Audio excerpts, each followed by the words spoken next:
Take a look at this replay and see if you can figure out what's wrong with this ward and why it makes absolutely no sense to have been placed at all. Welcome to High Elo EU West, in a game played at 1000 LP Challenger. Our Aurelia player has just done a 2-wave crash before she decides that she needs some deep vision, so she goes into the enemy's top jungle to place a ward that can see the enemy's Gromp and blue buff. So what's so bad about this ward? Well, the answer, it's literally impossible for the enemy jungler to have ever been there at any point over the entire lifespan of that ward, which you could easily know by using timers that you'd think laners at 1000 LP Challenger should definitely know by now. This ward that our teammate Orianna places on the enemy Raptor camp at 225 should give us all of the information that we need. Junglers finish their first 3 camps and cross mid at 2:30 on the game clock, so if the Raptors are still there, we know the enemy jungler started topside, and he should show on the Raptor camp any second now. There he is. Not only that, but Aurelia's deep ward will literally expire before the top camps it's supposed to see will even respawn. A jungler's respawning camps come up at 4 minutes 20, and the ward she places expires at 4:08. That means over the entire lifespan of that ward being placed, it never once gains vision of an actually alive jungle camp, and so never gains vision of an enemy jungler. But just 20 seconds after the ward expires, Xin Zhao arrives to take his newly respawned Gromp, happy to know that he's not on vision. And this just highlights the massive gap in knowledge between the roles, where even the most highly skilled laners at the absolute top of Challenger still don't understand the basics of how the jungle role works. Now don't worry, when I asked you to figure out what was wrong with the ward Aurelia place, you weren't supposed to know the answer to that question. But that's only because you haven't watched the video yet, of course, but by the end of it, you will. That's because we'll go through everything that a laner needs to know about the jungle role, and how it affects you. We'll be covering gank timers, jungle tracking, jungle champion archetypes, drafting, and everything else that I happened to think up after recording the intro that probably should have been in the script in the first place. Now real quick, I wanted to let you know that just 2 weeks after this video goes live, I'll be running my own class that'll teach you all things early game. You'll learn everything there is to know about the first 14 minutes of the game, in a class that I've designed to be accessible to all 5 roles and to all levels of play. The class runs for about an hour and a half, in which time I'll do my best to make it absolutely worth it for you guys to come, which shouldn't be too hard to do because with a class structure like this, it makes it even cheaper. So it's just $10 a ticket to reserve a spot, and to do so, just follow the link in the video description below, and hopefully, I'll see you there. My name's Rogue and I played League of Legends professionally for 7 years. Now I'm a full-time content creator and coach for all ranks Iron through to Challenger. So if you want more information of what a coaching session with me will look like, you can find more information by following the link in the video description below. Let's kick the video off by answering the question that you probably want answered more than anything else. When can a jungler gank me? Well, of course the answer to that question is somewhat complicated, but to summarize in one quick sentence, whenever they want. But the consequences of attempting a gank aren't always the same for a jungler, and that's what really matters to them. I'm going to elaborate on this more in just a moment, but for now let's just keep things simple and answer the question at hand as to where and when you can realistically get ganks. Starting from 1:30 to 2:30, a jungler is almost certainly doing their first 3 camps. Ganks are extremely unlikely to happen unless you lost your flash in an invade level 1 or something. Just after 2:30, the first realistic gank timer of the game appears. A jungler's taken 3 camps and hits level 3. They will now either gank one of the adjacent lanes to the side that they started on, or they will otherwise cross mid to go to the other side of the map and continue farming. So if you feel that you're gankable early, or anytime you're playing mid lane for that matter and can be hit by a drive-by gank on the way through, you should most likely be placing a ward after you've cleared the second wave of the game so that you can stay safe and get the information of which of these 2 options the enemy jungler has gone for. Then from 2:40 onwards, mid ganks will start to come from the opposite direction of the map. And shortly after that, the side lane opposite to where the jungler started, in this case the top laner, will now be gankable at almost any moment going forward for the next minute or 2. As this side laner, you should most likely have time to crash the 3rd wave of the game before warding, since the jungler is going to have to cross a lot of ground in order to get to you. At 3:30, if the jungler still hasn't gone for a gank yet, then a gank at this point is literally guaranteed to happen in the next 30 seconds.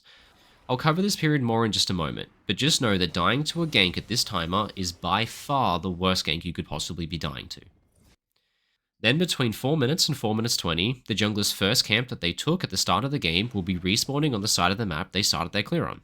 So by this point, they should probably be heading back to the side of the map that they first begin their clear on at the start of the game. From that point on, you can essentially count up by intervals of 20 seconds, and that tells you the respawn timer roughly of all of their minor camps going forward across the map, and using that, you can track where they're going to be. Now, I don't want to sound like I've got my head in the sand here. I know that in solo queue, especially lower elos, junglers just do weird things you can't predict, so what I just taught you might feel like it just doesn't apply to your games, but I promise you it does. These are the timers for when ganks are optimal, and that's what you need to understand about jungling and their ganks. Not all ganks are created equal, and that's mainly because of XP. The XP reward of killing an enemy champion scales with the level of the champion you killed. So for example, when 3 camp ganking bot lane to kill the level 2 enemy support, you are rewarded with 76 kill XP. Meanwhile, just killing Gromp gives you over double that amount, and in the time that it takes to do a gank, you can probably do 2 to 3 camps at a minimum. This leads me nicely into talking about something that I call a jungler's script. A jungler's script is essentially a line that points them in the direction of their farm and shows them how to do ganks in a way that is still optimal that carries less risk, and it's decided by their first clear. So let's say a jungler starts bot and paths up to top, and then resets. Then they come out of base, so they respawn in camp on bot and they path to top, and then they reset. Bot to top, reset. Now if they want to do ganks that are optimal to their XP and less risky, they just simply do ganks that align. So they do their bot camps, a drive by mid, a top gank at the end, reset, bot gank at the start, mid gank on the way through, top gank at the end. You get the point. Now important to note is that the more someone deviates from their script by traveling in the opposite direction is the more risky the gank will be to them and the more that they'll stand to lose by not farming. And to demonstrate what happens when 2 junglers do different things, one respecting their script and one going against it, I have this replay. So our blue team jungler starts bot, pathing up with a script that looks like this, and our red team jungler does the inverse and goes down with a script that looks like this. Now they're both doing the same thing here, they're both taking the first 3 camps of the game, but after 3 camps they deviate. Our Gwen player on red team is following her script, but our Echo player is deviating the opposite direction than his, in order to flip the game for a bot gank. Now when I look bot and I see this doesn't look very likely to work. This probably won't work, but okay, let's give it a try, Echo, and let's see what happens. So Echo comes down bot, and lucky for him, his gank actually is successful. Now let's look at his XP bar right here. Okay, that didn't move by much. Now by the time the Echo gets that kill, resets, runs out of base, and makes it back to his first camp, let's go see what Gwen's done. Oh, she's finished a full clear. In the time that it took Echo to do all of that, Gwen took an extra 3 camps and has lapped him by a full level, but conveniently, she literally picks up a kill at the end of her clear anyway. So they both have 1 kill, but Gwen has 6 camp and Echo has 3, and Gwen's gank, if it doesn't work out, it doesn't cost her anything because all of her camps are dead anyway. Now as you just saw from the pathetic amount of XP that Echo got from that kill, ganking early hurts a jungler so much compared to just taking camps, which is why junglers are so predictable in these first 2 clears. Eventually, later in the game, this will change, which we'll cover soon, but in the early game, the level of risk of Gwen's gank compared to Echo's was just so much lower. Echo had a huge opportunity cost where he was guaranteed to lose an entire level's worth of XP in order to attempt a gank that was incredibly unlikely to have actually worked. Meanwhile, Gwen risked absolutely nothing, because all of her camps were dead anyway, which is why I mentioned that dying to a 330 gank is so bad. If a jungler does a full clear, takes the Scuttle Crab, instantly recalls and runs back to their first respawning camp, they will get there too early, and they'll have to end up waiting about 15 to 20 seconds for it to respawn. Which means that Gwen, ganking at 330, is ganking in her free time, and any kills she gets is additional gold and XP that she would otherwise have no way to obtain. Meanwhile with Echo's gank, any gold and XP he could get from the kill is reduced in its value since he could be guaranteed to gain close to an equal amount of gold and XP by just doing 3 jungle camps instead. Important to note as well is that a jungler like Echo is far more predictable because of how dependent his champion is on gold and XP, which leads me to now talk about jungle champion archetypes and how they affect you. Now when looking at a jungle champion, try to rank them in 2 different categories. How powerful are their ganks and thus likely to be successful when they go for one, and how dependent on gold and XP is that champion. Usually the answers to both questions are mirrored. Master Yi, for example, has no utility at all and needs items to deal damage, making him a solid 10 out of 10 on the farm dependency scale. His ganks are also incredibly weak and involve nothing more than walking up to an enemy and trying to auto-attack them, making them extremely unlikely to work if he attempts them. So we'll give his gank strength a 2 out of 10 to be generous. These 2 metrics combined give you an idea of how strict a jungler has to be when it comes to the script idea. With Yi's ganks being so bad and his champion being so gold and XP dependent, he can't help but do anything other than focus on sequencing camps and only taking the ganks that align with his clear, like what you get with the 330 gank timer. A jungler like Sejuani, for example, is different. Sejuani has a dash and 3 forms of crowd control at just level 3 into the game, which makes her ganks extremely powerful and likely to work. so we'll give her a 9 out of 10 on the gank strength scale. She gains natural tankiness from her passive and has a ton of crowd control that works regardless of her income, so in the farm dependency scale, she's pretty low, maybe a 3 out of 10.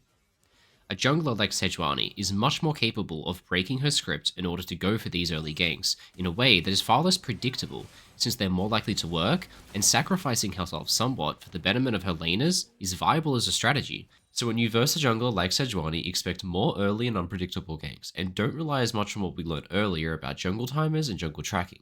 But versus farming junglers like Yi, you only really need to look out for the obvious gank timers that align with their script and can be easily tracked using those timers that we already learned.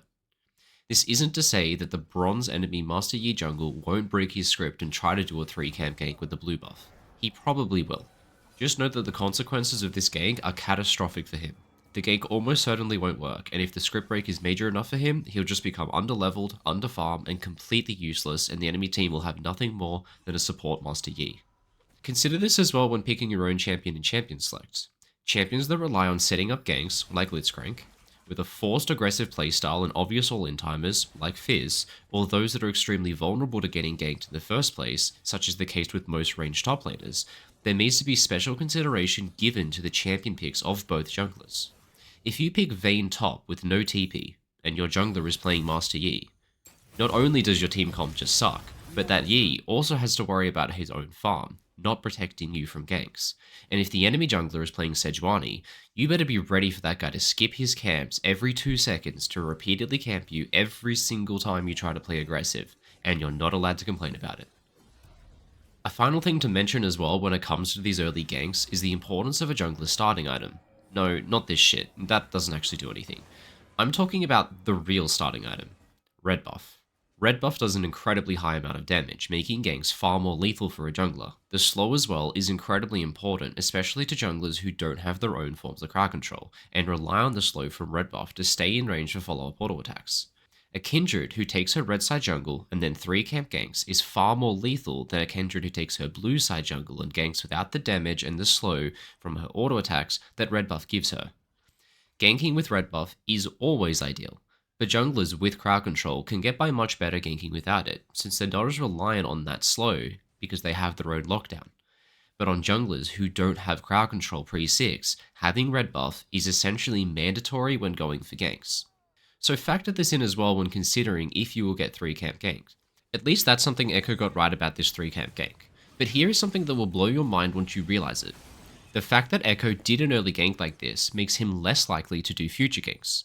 As you saw, early ganks do not give a jungler any XP. Jungle camps are the only way for them to get XP. But ganks do generate a ton of gold if they are successful.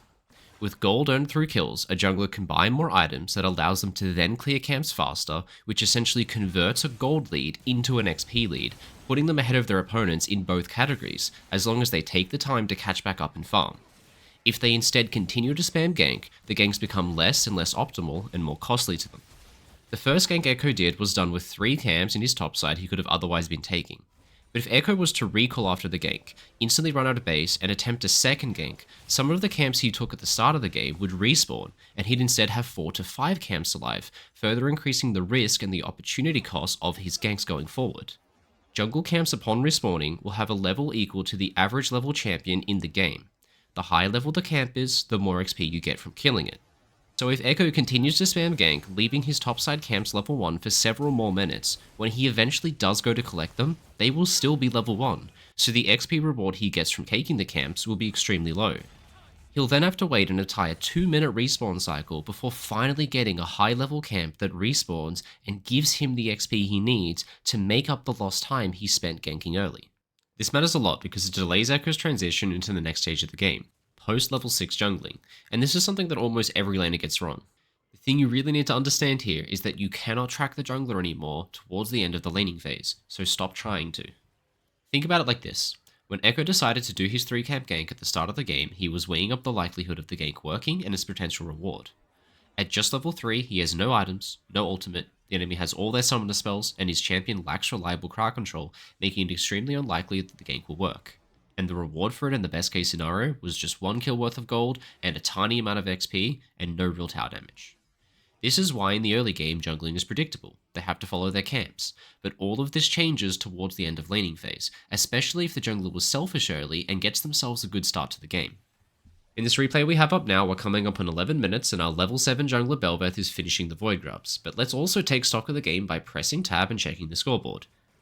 Wow, our Sylas is fed. He's got a full item, 10 stacks of Darksteel, 5 kills. He's popping off.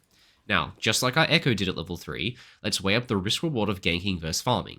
We have 3 camps to take in our top jungle, but we also have an option to gank mid. Does the gank mid work? They have no Flash Aurelia, we have Sylas with 4,000 gold worth of damage and a Flash Zyra ult, and we have Evolved Form and Flash ourselves. So, yes, the gank will work every single time. So why would we farm? We come mid, we get a kill for free, and Aurelia dies. And you have to remember as well, the reward for the kill is much bigger. We are not killing the level 2 enemy support, we are killing the level 8 enemy mid laner, and the kill XP scales with the champion level of the enemy you just killed, so we're getting a much higher reward, and potentially could even sometimes transition into a tower. Now, there is a lot of wasted time here, frankly, by Bel'Veth. She should probably take camps in the downtime, but here, she has to now make a choice. Do I take my 4 jungle camps, or do I gank mid? Well, the gank mid will always work, so let's just take the gank mid. And again, okay, now we have 5 jungle camps in our jungle, but we have Evolved Form, 4,000 gold worth of damage, and our Camille is TPing back to top lane with a full Triforce and her ult and Ignite up. So again, why would we take camps? We can just walk top, kill Jace, tower dive him, and eat almost half his tower because we have 6 Voidgrubs. This is why you can't track junglers anymore. It starts tipping in the favor of making ganks. The more fed you are, the more setup you are, and the later you go in the game, because ganks and kills become more likely to succeed, and the reward for doing them just becomes bigger. Now there's one small detail I glossed over here that itself deserves to be spotlighted in this video, and that is, if you want your jungler to gank for you, help them get Voidgrubs. Having Voidgrubs incentivize the jungler to skip camps and go for ganks by increasing the potential reward that their team can obtain when they make a play. If a jungler skips their camps to gank for a laner, the best case scenario is that they get 1 kill, deny 1 wave, and get 1 or 2 turret plates as a reward. If they have 6 Voidgrubs though when they do a gank, this reward is ballooned because suddenly, you aren't getting 1 to 2 turret plates anymore. You're getting 4 turret plates, first tower, and the feat of strength bonus that comes along with that. So any good jungler right now knows that the Voidgrubs are insanely broken, because you can speed up massively by going for more plays and less AFK farming. So next time you see Master Yi Jungle do 2 full clears while you get repeatedly ganked, don't get angry at him and call jungle gap. He's just playing to his champion's archetype and his scripts. Have faith that if he makes himself strong in the early game by being selfish, he'll get to a faster level 6, and that'll help him win the Voidgrub contest. And if he becomes strong enough by playing selfish early, he'll eventually himself become the spam ganker for your team, once the idea of skipping camps is less risky, and the ganks he can do begin to carry a higher reward for him. And with that, I hope you learn a little bit more about how jungling works. Now, as a final reminder that in just 2 weeks I'm running my own class where I'll be answering questions and teaching you everything you need to know about the early game, for all roles. Tickets to that and other places where you can see more of my content are all in the video description below. And as always, have a great day.